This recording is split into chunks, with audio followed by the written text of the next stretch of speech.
Hi there, and welcome to Storystream, the Vancouver Public Library's Storytime for adults. My name is Jonna, and today I'm coming to you from the Phillips, Hager, and North Garden, which is located on level 9 of the Central Library. The Central Library, like all of our locations, is located on the unceded homelands of the Musqueam, the Squamish, and the Tsleil-Waututh peoples.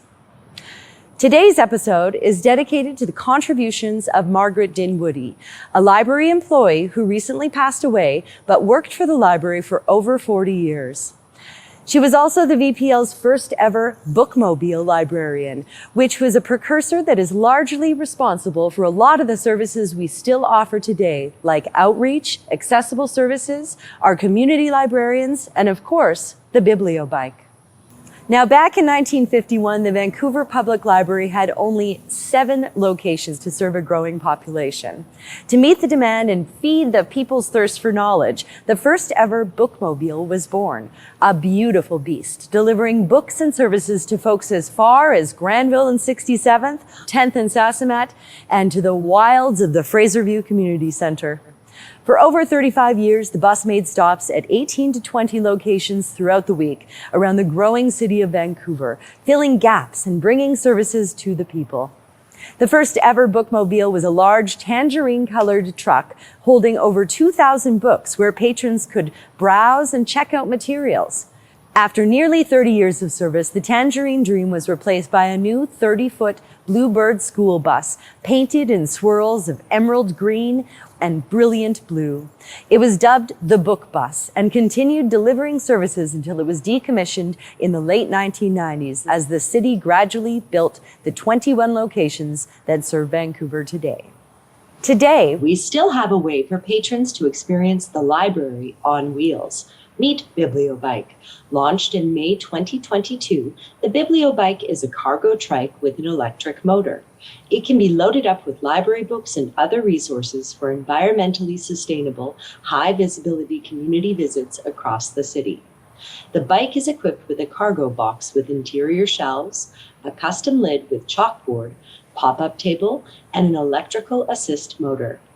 By creating a welcoming space that reaches people where they are in the community, the book bike can help us learn more about community needs, share our resources and services more widely, and potentially turn non-patrons into new library users.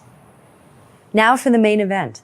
Today's short story, A Late Encounter with the Enemy, is a Southern Gothic tale of the risks of vanity and hero worship, and is author Flannery O'Connor's only short story which mentions the American Civil War. The author is well known for her dark writing with 2 novels and over 30 short stories under her belt. Themes that often resonate in her work are that of her Roman Catholic beliefs, her Southern culture, and the deconstruction of the racial divide. Flannery O'Connor died at the tender age of 39 from lupus, but remains one of the most well-known Southern Gothic writers. Without further ado, please enjoy A Late Encounter with the Enemy by Flannery O'Connor.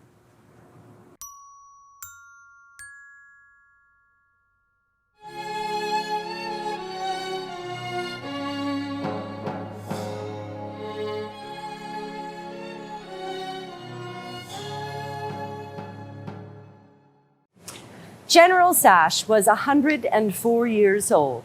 He lived with his granddaughter, Sally Poker Sash, who was 62 years old, and who prayed every night on her knees that he would live until her graduation from college. The general didn't give 2 slaps for her graduation, but he never doubted he would live for it. Living had got to be such a habit with him that he couldn't conceive of any other condition. A graduation exercise was not exactly his idea of a good time, even if, as she said, he would be expected to sit on the stage in his uniform. She said there would be a long procession of teachers and students in their robes, but that there wouldn't be anything to equal him in his uniform. He knew this well enough without her telling him, and as for the damn procession, it could march to hell and back and not cause him a quiver. He liked parades with floats full of Miss Americas and Miss Daytona beaches and Miss Queen cotton products. He didn't have any use for processions, and a procession full of school teachers was about as deadly as the river Styx to his way of thinking. However, he was willing to sit on the stage in his uniform so that they could see him. Sally Poker was not as sure as he was that he would live until her graduation. There had not been any perceptible change in him for the last 5 years, but she had the sense that she might be cheated out of her triumph because she so often was. She had been going to summer school every year for the past 20 because when she started teaching, there were no such things as degrees. In those times, she said, everything was normal, but nothing had been normal since she was 16. And for the past 20 summers, when she should have been resting, she had had to take a trunk in the burning heat to the State Teachers College. And though when she returned in the fall, she always taught in the exact way she had been taught not to teach, this was a mild revenge that didn't satisfy her sense of justice. She wanted the general at her graduation because she wanted to show what she stood for, or as she said, what all was behind her and was not behind them. This them was not anybody in particular. It was just all the upstarts who had turned the world on its head and unsettled the ways of decent living. She meant to stand on that platform in August with the general sitting in his wheelchair and the stage behind her, and she meant to hold her head very high as if she were saying, "See him? See him? My kin, all you upstarts, glorious, upright old men standing for the old traditions, dignity, honor, courage, see him." One night in her sleep, she screamed, see him, and turned her head and found him sitting in his wheelchair behind her with a terrible expression on his face and with all his clothes off except the general's hat, and she had waked up and not dared to go back to sleep again that night. For his part, the general would not have consented even to attend her graduation if she had not promised to see to it that he sit on the stage. He liked to sit on any stage. He considered that he was still a very handsome man. When he had been able to stand up, he had measured 5 foot 4 inches of pure gamecock. He had white hair that reached to his shoulders behind, and he would not wear teeth because he thought his profile was more striking without them. When he put on his full-dress general's uniform, he knew well enough that there was nothing to match him anywhere. This was not the same uniform he had worn in the war between the states. He had not actually been a general in that war. He had probably been a foot soldier. He didn't remember what he had been. In fact, he didn't remember the war at all. It was like his feet, which hung down now, shriveled at the very end of him, without him feeling, covered with a blue-gray afghan that Sally Poker had crocheted when she was a little girl. He didn't remember the Spanish-American War in which he had a son lost. He didn't even remember the sun. He didn't have any use for history because he never expected to meet it again. To his mind, history was connected with processions and life with parades, and he liked parades. People were always asking him if he remembered this or that, a dreary black procession of questions about the past. There was only one event in the past that had any significance for him and that he cared to talk about. That was 12 years ago when he had received the general's uniform and had been in the premiere. "I was in that preemie they had in Atlanta," he would tell visitors sitting on his front porch, surrounded by beautiful girls. "It wasn't a thing local about it. It was nothing local about it. Listen here. It was a national event, and they had me up in it, up on that stage, and there was no bobtails at all. Every person at it had paid $10 to get in and had to wear his tuxedo. I was in this uniform. A beautiful girl presented it to me that afternoon in a hotel room." "It was a suite in the hotel, and I was in it too, Papa," Sally Poker would say, winking at the visitors. "You weren't alone with any young lady in any hotel room." "Was I'd have known what to do," the old general would say with a sharp look, and the visitors would scream with laughter. "This was a Hollywood, California girl," he'd continue. "She was from Hollywood, California, and didn't have any part in the picture. Out there they have so many beautiful girls that they don't need what they call an extra, and they don't need them for nothing but presenting people with things and having their pictures taken. They took my picture with her. No, it was 2 of them. One on either side and me in the middle with my arms around each of them's waist, and theirs waist ain't bigger than a $50. Sally Poker would interrupt again. "It was Mr. Gavisky that gave you the uniform, Papa, and he gave me the most exquisite corsage. Really, I wish you could have seen it. It was made with gladiola petals taken off and painted gold and put back together to look like a rose. It was exquisite. I wish you could have seen it. It was as big as her head," the general would snarl. "I was telling it. They give me this uniform and they give me this sword and they say, 'Now, General, we don't want you to start a war on us. All we want you to do is march right up on that stage when you're introduced tonight and answer a few questions. Think you can do that? Think I can do it, I say. Listen here, I was doing things before you were born. And they hollered. He was the hit of the show, Sally Poker would say, but she didn't much like to remember the premiere on account of what happened to her feet at it. She had bought a new dress for the occasion, a long black crepe dinner dress with a rhinestone buckle and a bolero, and a pair of silver slippers to wear with it, because she was supposed to go up on stage with him to keep him from falling. Everything was arranged for them. A real limousine came at 10 minutes to 8 and took them to the theater. It drew up under the marquee at exactly the right time after the big stars and the director and the author and the governor and the mayor and some less important stars. The police kept traffic from jamming, and there were no hopes to keep the people off who wouldn't go. All the people who couldn't go watched them step out of the limousine into the lights. Then they walked down the red and gold foyer, and an usherette in a Confederate cap and a little short skirt conducted them to their special seats. The audience was already there, and a group of UDC members began to clap when they saw the general in his uniform, and that started everybody to clap. A few more celebrities came down after them, and then the doors closed and the lights went down. A young man with blonde, wavy hair who said he represented the motion picture industry came out and began to introduce everybody, and each one who was introduced walked up on the stage and said how really happy he was to be here for this great event. The general and his granddaughter were introduced 16th on the program. He was introduced as General Tennessee Flint Rock Sash of the Confederacy, though Sally Poker had heard Mr. Goviski said that his name was George Poker Sash and that he had only been a major. She helped him up from his seat, but her heart was beating so fast she didn't know whether she'd made it herself. The old man walked up the aisle slowly with his fierce white head high and his hat held over his heart. The orchestra began to play the Confederate battle hymn very slowly, and the UDC members rose as a group and did not sit down again until the general was on the stage. When he reached the center of the stage with Sally Poker just behind him, guiding his elbow, the orchestra burst out in a loud rendition of the battle hymn, and the old man, with a real stage presence, gave a vigorous, trembling salute and stood at attention until the last blast had died away. Two of the usherettes in Confederate caps and short skirts held a Confederate and a Union flag crossed behind them. The general stood in the exact center of the spotlight, and it caught a weird moon-shaped slice of Sally Poker, the corsage, the rhinestone buckle, and one hand clenched around a white glove and handkerchief.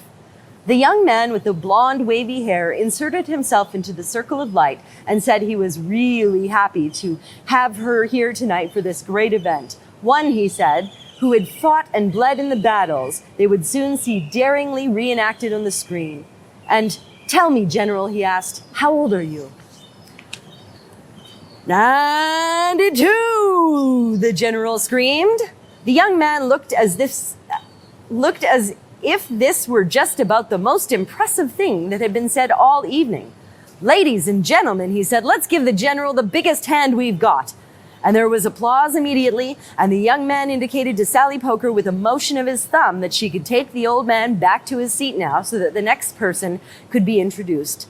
But the general had not finished. He stood immovable in the exact center of the spotlight, his neck thrust forward, his mouth slightly open, and his voracious gray eyes drinking in the glare and the applause. He elbowed his granddaughter roughly away. How I keep so young, he screeched. I kiss all the pretty girls. This was met with a great din of spontaneous applause, and it was at just that instant that Sally Poker looked down at her feet and discovered that in the excitement of getting ready, she had forgotten to change her shoes. 2 brown Girl Scout Oxfords protruded from the bottom of her dress. She gave the general a yank and almost ran with him off the stage. He was very angry that he had not got to say how glad he was to be here for this event. And on the way back to his seat, he kept saying as loud as he could, I'm here to be at this preemie with all these beautiful girls. But there was another celebrity going up another aisle, and nobody paid any attention to him. He slept through the picture, muttering fiercely every now and then in his sleep. Since then, his life had not been very interesting. His feet were completely dead now. His knees worked like old hinges. His kidneys functioned when they would, but his heart persisted doggedly to the beat. The past and the future were the same thing to him, one forgotten and the other not remembered. He had no more notion of dying than a cat. Every year on Confederate Memorial Day, he was bundled up and lent to the Capital City Museum, where he was displayed from 1 to 4 in a musty room full of old photographs, old uniforms, old artillery, and historic documents. All these were carefully preserved in glass cases so that children would not put their hands on them. He wore his general's uniform from the premier and sat with a fixed scowl inside a small roped area. There was nothing about him to indicate that he was alive except an occasional movement in his milky gray eyes. But once, when a bold child touched his sword, his arm shot forward and slapped the hand off in an instant. In the spring, when the old homes were open for pilgrimage, he was invited to wear his uniform and sit in some conspicuous spot and lend atmosphere to the scene. Some of these times he only snarled at the visitors, but sometimes he told them about the premier and the beautiful girls. If he had died before Sally Poker's graduation, she thought she would have died herself. At the beginning of the summer term, even before she knew if she would pass, she told the dean that her grandfather, General Tennessee Flintrock Sash of the Confederacy, would attend her graduation, and that he was 104 years old and that his mind was still clear as a bell. Distinguished visitors were always welcome and could sit on the stage and be introduced. She made arrangements with her nephew, John Wesley Poker Sash, a Boy Scout, to come wield the general's chair. She thought how sweet it would be to see the old man in his courageous gray and the young boy in his clean khaki, the old man in the new. And she thought appropriately they would be behind her on the stage when she received the degree. Everything went almost exactly as she planned. In the summer, while she was away at school, the general stayed with other relatives, and they brought him and John Wesley, the Boy Scout, down to the graduation. A reporter came to the hotel where they stayed and took the general's picture with Sally Poker on one side of him and John Wesley on the other. The general, who had had his picture taken with beautiful girls, didn't think much of this. He had forgotten precisely what kind of event this was that he was going to attend, but he remembered that he was to wear his uniform and carry the sword.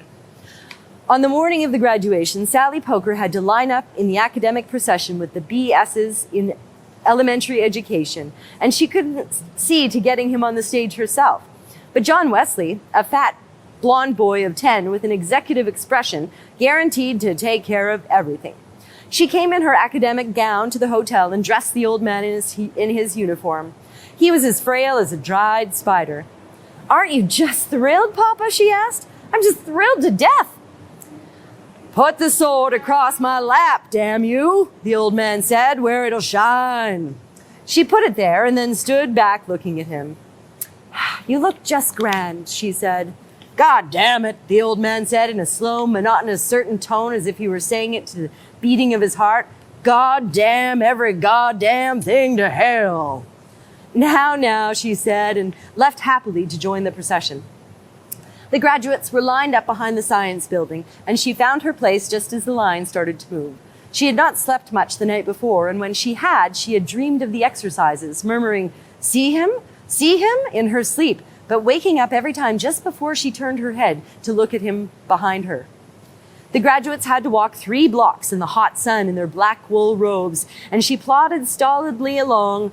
She thought that if everyone considered this academic procession something impressive to behold, they need only wait until they saw that old general in his courageous gray and that clean young Boy Scout stoutly wheeling his chair across the stage with the sunlight catching the sword. She imagined that John Wesley had the old man ready now behind the stage.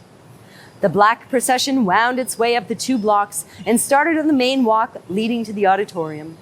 The visitors stood on the grass, picking out their graduates. Men were pushing back their hats and wiping their foreheads, and women were lifting their dresses slightly from the shoulders to keep them from sticking to their backs. The graduates in their heavy robes looked as if the last beads of ignorance were being sweated out of them. The sun blazed off of the fenders of automobiles and beat from the columns of the buildings and pulled the eye from one spot of glare to another. It pulled Sally Poker's toward the big red Coca-Cola machine that had been set up by the side of the auditorium.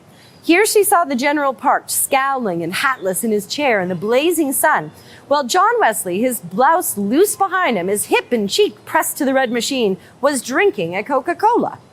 She broke from the line and galloped to them and snatched the bottle away. She shook the boy and thrust in his blouse and put the hat on the old man's head. "Now get him in there," and she said, pointing one rigid finger to the side door of the building. For his part, the general felt as if there was a little hole beginning to widen in the top of his head. The boy wheeled him rapidly down a walk and up the ramp and into the building and bumped him over the stage entrance and into position where he had been told, and the general glared in front of him at heads that all seemed to flow together and eyes that moved from one face to another. Several figures in black robes came and picked up his hand and shook it. A black procession was flowing up each side and forming to stately music in a pool in front of him. The music seemed to be entering his head through the little hole, and he thought for a second that the procession would try to enter it too. He didn't know what procession this was, but there was something familiar about it. It must be familiar to him since it had come to meet him, and he didn't like a black procession. Any procession that came to meet him, he thought irritably, ought to have floats with such beautiful girls on them, like the floats before the preemie. It must be something connected with history, like they were always having. He had no use for any of it. What happened then wasn't anything to a man living now, and he was living now. When all the procession had flowed into the black pool, a black figure began orating in front of it. The figure was telling something about history, and the general made up his mind he wouldn't listen, but the words kept seeping in through the little hole in his head. He heard his own name mentioned, and his chair was shuttled forward roughly, and the Boy Scout took a big bow. They called his name, and the fat brat bowed. "God damn you," the old man tried to say. "Get out of my way. I can stand up." But he was jerked back again, and before he could get up to take the bow. He supposed the noise they made was for him. If he was over, he didn't intend to listen to any more of it. If it hadn't been for the little hole in the top of his head, none of the words would have got to him. But he thought of putting his finger up there in the hole to block them, but the hole was a little wider than his finger, and it felt as if it were getting deeper.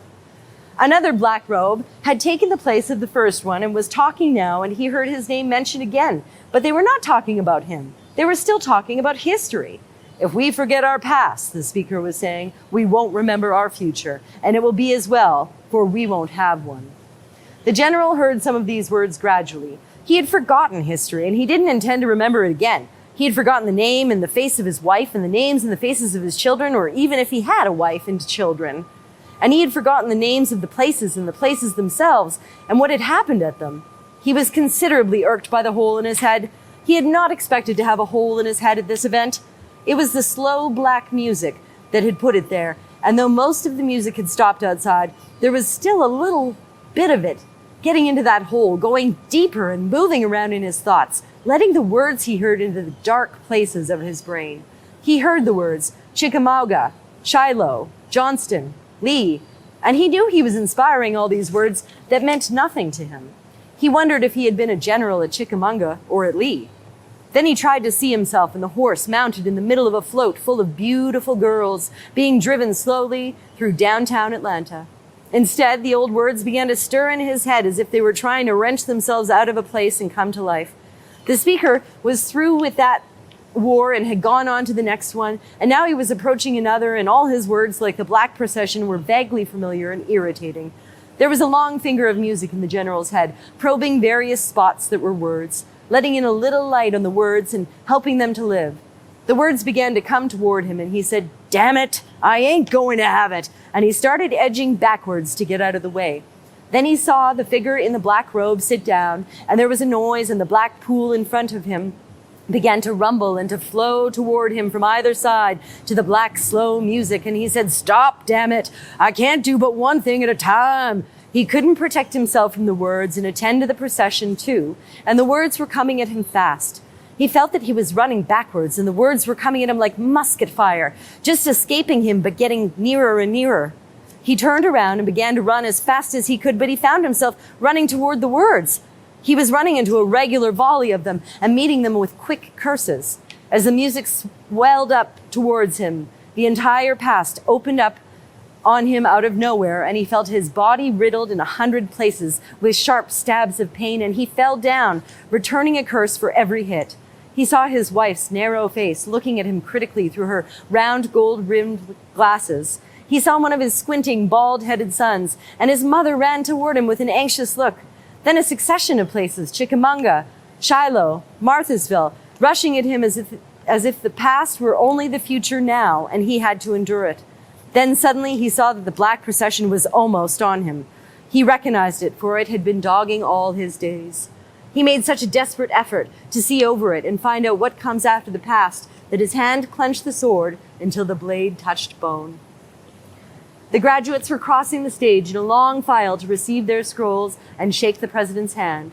As Sally Poker, who was near the end, crossed, she glanced at the general and saw him sitting fixed and fierce, his eyes wide open, and she turned her head forward again and held it at a perceptible degree higher and received her scroll.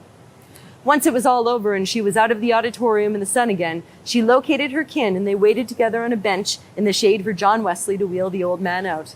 That crafty scout had bumped him out of the back way and rolled him at high speed down a flagstone path and was waiting now with the corpse in the long line at the Coca-Cola machine.